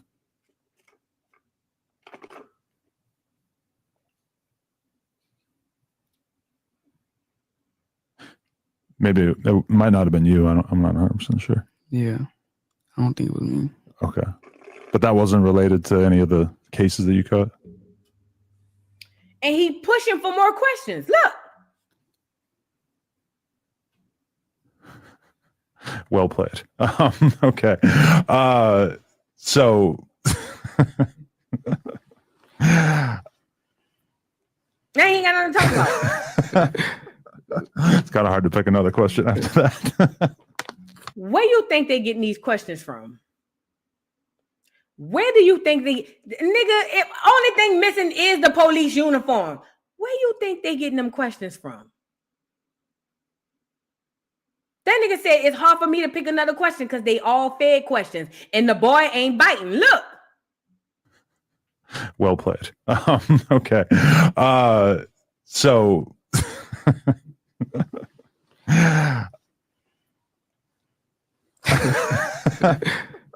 it's kind of hard to pick another question after that. You get it?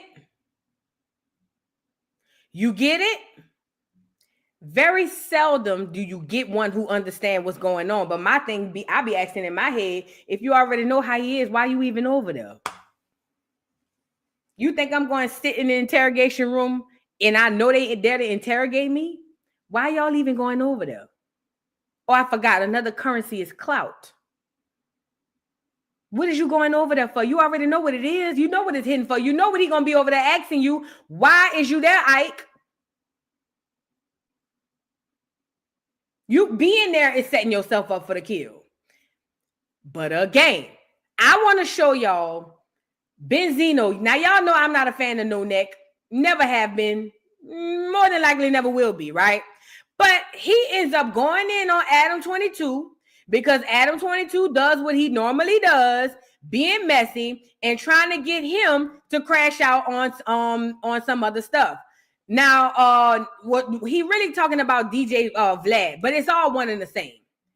Now he's going in on Vlad talking about you trying to get me to crash out, but at the end of the day, stuff happened. I'm gonna have to deal with this. Woo-de, woo-de, woo. But he's saying the exact same thing that these other dudes are saying.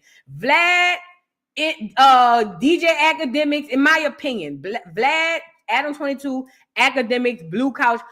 I don't see a difference in Anne, none of them. They all the same to me. In my opinion, because I'm looking at the same outcomes from all of these different platforms. People dying and people going to jail. Look. Pilgrim, the Plymouth Rock landing keeps trying to instigate beef between black men, and this is a perfect example. I got no beef with Tony, yo. But you keep bringing this shit up like you want me and him to go at it. And the way it happens is you keep bringing it up. He'll say something like I just said something. He'll say something. Then we'll see each other and then shit will go down. You think? While you are at the crib, safe and sound. You see what I'm saying? Mm-hmm. Black men, I want the black men that's looking at this to look at the pattern. Mm-hmm. Are going to jail at a rate so fast that it's never happened before. These devils don't. The Vlads don't go to jail. You notice that? They're getting so rich off of the stories they're telling on their platform that incriminate themselves. They're getting so rich. And then when they do get locked up in the RICO, the content still goes on their platform. Yep. So the that are on the platforms that they're allowed to come on the platforms to get a few coins, because I get my coins too. But I don't talk no incriminate. Not like that. You wouldn't even know I was in the streets. You wouldn't even know that I even got. You don't even know that from when you look. Only thing you're gonna see me doing is lifting weights and flexing. That's it. You ain't gonna see me with none of my with no guns, with no money, talking about none of that. None of that. But you, Vlad, you are an agent provocateur. You are a problem in our community. And until mother recognize that, and until mother start slapping you the fuck up, like when Ross and them caught you, remember that, Vladimir, when Ross caught you and beat the dog shit out you, and you sued him? That's cool. It ain't, but you a civilian and that's what you do. But how are you going to start up all this shit and then get the police involved at you? Because he the police. Your Pilgrim, your Plymouth Rock landing. The problem ain't what he's saying. The problem is that most people still not catching on to the game. Literally, no cap. I caught on when I started really watching that type of stuff, and I don't watch it that often, but when I started paying attention to that type of stuff, it took me like that fast to catch on. I was like, oh, Vlad is he asking them the questions to get him incriminated. I'm talking about it literally took me this amount of time to realize, oh, this is a setup.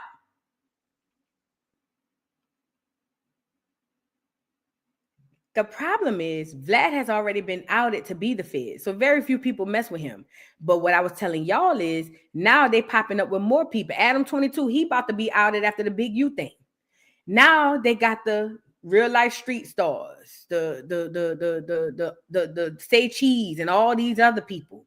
They about to start popping up, and they not about to look like Vlad. They not about to look like Adam 22, but you not going to see it because you think all skin folk is kinfolk. You're telling on yourself. Never to take accountability from the people doing the actions, because you are responsible and accountable for everything that you do. But what I'm saying is we can't sit up there and say that the informant or the platform don't hold no responsibility in this neither. Because not only is it affecting the people who actually going through it, what about the young niggas who watching this shit think this is cute, this is cool? Oh yeah, I'm about to go out here and I want to be a rapper, but I got to actually do it. Because, you know, at one point in time, rappers talked about it, but they didn't really do it. Remember Young Jeezy taught y'all how to sell drugs and send his son to the private school? Y'all remember that?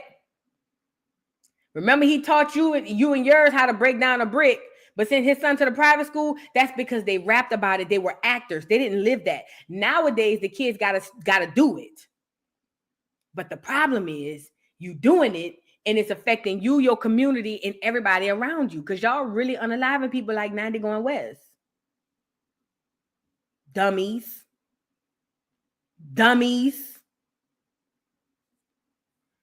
So him saying this, again, it's going to fall on deaf ears because a lot of people are emotional thinkers and they only care about how they feel. And, well, I don't like Benzino, so I'm not going to listen. Fine. But what I'm saying is to you, to the black people in the chat, is that this is a real thing and it's really happening. These podcasts are the new interrogation rooms. Y'all just don't catch on yet. Jeremiah, hey boo, thank you for the super chat. Halle Berry, hallelujah, you speaking facts. I'm just trying to put it out there for the people who want to pick it up. I'm putting it down for the people who want to pick it up. And let me also say this, because I've seen a lot of people saying, oh, well, that's black men. Oh, well, that's black men. Without black men, you don't go on. You need both black men and black women to procreate black people. Unless you think you're a divester and you can create another black person with another person. But while we sitting up here acting like, oh well, that could be your sons, your uncles, your cousins, your brothers, but unless you don't care about them neither, and that's fine. But I'm talking about, because I care about black people, men and women. I don't separate the black man from the black woman. I don't. I care about my people as a whole. So I'm saying for the black men who want to hear it and who may be lit, the YNs, who may have somehow miraculously came across this part of my podcast, watch the hijack. That's all I'm telling you. And do better in your communities. Do better in your communities. Because while y'all out there unaliving each other, 90 Going West, them people getting money. You're going to be dead or in jail, and they're going to be at the Gucci store. You feel me? So that's just me. That's just me. Gypsy Hustle, thank you for the super chat. Being a famous gangster was never going to work. Absolutely, because you listen, real G's move in silence. Wayne didn't just say that because it rhymed in the music. Real mob bosses and gangsters ain't out loud. And when I say mob bosses, I'm even talking about the black ones. Before the Nicky Barnes and all type of teas. They have the black mafias that we had. Oh, let's talk about it. And I'm not condoning it, but I'm just saying the real black mafia dudes that we had before the Nicky Barnes and before the what's the one they made the movie about? Them was real bosses. Them niggas wasn't out loud in the club buying bottles all on them. Them people wasn't all on the TV and all of that. Them people wasn't doing all of that. That's why Wayne said real G's moving silence like lasagna, because because listen, I don't know if y'all know this too, and we need to get into this, the black mafia. The real black mafia that originally was to fight the system, we'll get there to another day though. Frank Lucas is his name, yeah. But the real black mafia who was there to fight the system, that had the people coming to them people was on some real G shit. Now that was some real G shit. This I don't know what this is. Ronnie Williams, thank you for the super chat. And thank you again for the super sticker. Gypsy Hustle, thank you for the super chat. They got them pointing out that most rappers don't live that life for real, so they trying to prove that they are real gangsters. And that's the thing. And you know what, too? It kind of reminds me of the whole moniker that the basketball player want to be the rapper. but the rapper really want to be the gangster. Remember that time in life where everybody, whatever you did, that it really wasn't your passion. Your passion was really something else, but you could never do that. You know what I'm saying? The athlete always wanted to be the entertainer. Why you think what's his name? Deion Sanders was hollering, must be the money turning me out, must be. But the athlete always wanted to be the entertainer. That's why they always hung out. Abundance and Clarity says, look at NWA. Them boys was raised in middle-class homes. The only one really was from the street was Eazy-E. The whole crew, nigga, Ice Cube had a mama and a daddy at home. But nowadays, you got to prove it. That came through drill rap. Y'all know that, right? That came through drill rap. But I just think, boy, if them YNs ever got on code, listen to me and listen to me good and really understood who the true enemy was, black people, period. But let's talk about gang culture. If them YNs and them gang people really understood what and who the real enemy was, boy, this place wouldn't be safe. This place wouldn't be safe. I promise you that. I promise you that. But that's all I want to say about that, y'all. Watch the hijack to black boys, black men, YNs, whatever you Negroes calling yourself each other. Y'all telling on yourself, dummies. Move better and do better. Stop unaliving each other because y'all niggas live around the corner from each other and you don't like that block, dummy. Do better. Let's move around to the last story, girl, because we on 2 hours. Renny Rucci, remember her husband, her boyfriend put her out, baby daddy told her get out. I don't ever want to see you again. You and the kids get the hell on after she done had that baby and y'all called her relationship goals. That's another thing y'all got to stop. It really makes me, you know what I mean? Seeing these folks online talking about relationship goals. Ain't no relationship goals. It's all cap. Kibbity cap. It's what it is. Anyways, so Renny Rucci, after being embarrassed online, has recently come out to talk about the situation. And we're going to hear what she has to say because I didn't even listen to it. We're going to listen to it together. We're going to listen to it together and we're going to listen to what it is she have to say after embarrassing herself and being embarrassed by that nigga online. And like she told y'all, there go y'all relationship goals. Stop idolizing these people online. I told y'all that. They more effed up than you. You just don't know it because it looked like they're doing well online. Let's get into what she had to say. That's the only reason I'm saying something, because let's speak on a Rolo. Ain't no dusty foot dragging who up here posted some old fucking text messages from before me and this was together finna get on the internet and play that one. And since we want to record phone calls, post all the phone calls. And like I said, what do you want to do about it? Because he don't wear his. Do you want to wear yours? Throwing hands with him? Yes. He can do all the talking he wants to all day long. Yes, I'm not gonna talk. He know that. How he cheat when you like bad too? I don't know, because he ain't the first to cheat. He ain't gonna be the last nigga to cheat. Tell me when y'all stop cheating. Gonna do it 100 times. That's the only reason I'm saying something, because let's speak on a roll. Renny, I like you, Renny. Changed from 5 years ago. It's the same song from 5 years ago. There go y'all couple goals.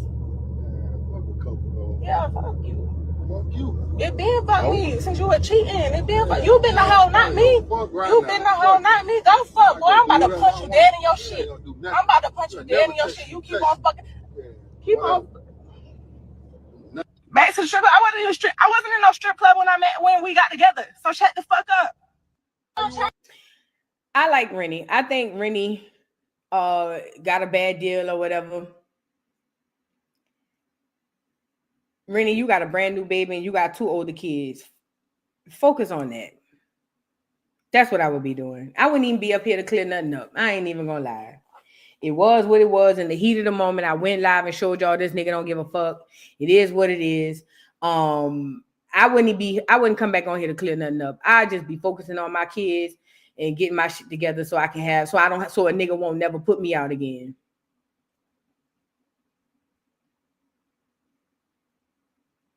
You feel me? I'll just be focusing on being in a position where a nigga could never put me out. Sheila says, according to Tasha K, she has a photo of Renny been with Kevin Gates recently. Ooh. So let me find out the boy ain't wrong. Oh. It wouldn't surprise me, girl. It wouldn't surprise me. I'm gonna have to go check it out. I got one more month. I had to cancel Tasha K membership. Girl, them $12. Girl, I told you it hit my account again. And I said, what? This time I said, shit, let me get on here. But I was over there for about 6 months though. Shout out to Tasha K. I was on Tasha K Live about 6 months. Then I started thinking about $12. Shit, I don't pay that for my Netflix. I don't be over there like that. I said, let me hurry up. Are you sure? Yes. Are you sure? Yes. Are you sure? Motherfucker, yes. Literally, yes. Do you want to tell us why? No. No. Get me up off of here. What the hell? Girl. Girl. But I was over there for 6 months. Y'all go to TashaKLive.com. Check it out. She do be having some exclusive stuff over there. Don't get me wrong. But girl, it was just to do, are you sure? Bitch, I just told you I was sure. Are you sure? Bitch, I know what I said because I was there when I said it. Are you sure? Bitch, get me up off of here before I around and you feel what I'm saying? But y'all go to subscribe to the channel. But I still got my month because I paid. So I'm gonna have to go over there and check it out. You know what I'm saying? I'm gonna have to go over there and check it out. I'm gonna probably go. Cookie said I canceled, but I'm gonna probably resubscribe. I know I'm gonna be done resubscribe because I know me. She gonna have some exclusive wine, as she called it over there, girl, and I'm gonna be right back over there like a duck. Here, take the $12. Let me see. It was just that it was coming out consistently. I'm telling you, girl, I got that notification. Oh, thank you for your $15. Thank you for your $15, girl. For what? Tasha K Live. Oh yeah, won't be getting another 12. Not soon. Let me go ahead on and get them. You see?